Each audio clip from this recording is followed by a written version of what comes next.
പ്രായമാവുന്നതോടെ നമ്മുടെ ശരീരത്തിൽ പല മാറ്റങ്ങളും ഉണ്ടാവാറുണ്ടല്ലേ. പക്ഷേ ഒരു സിംറ്റംസും കാണിക്കാതെ നമ്മളെ എല്ലിനെ ഉള്ളിൽ നിന്ന് പൊടിക്കുന്ന ഒരു വില്ലനുണ്ട്.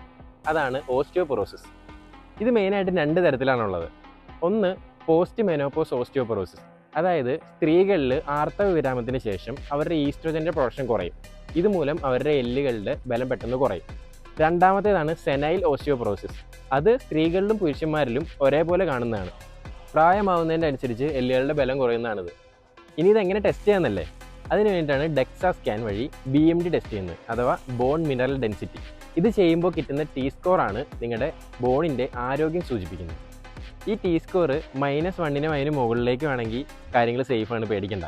പക്ഷേ -1നും -2.5നും ഇടയിലാണെങ്കിൽ നിങ്ങൾക്ക് ഓസ്റ്റിയോപീനിയ എന്നൊരവസ്ഥയാണ്.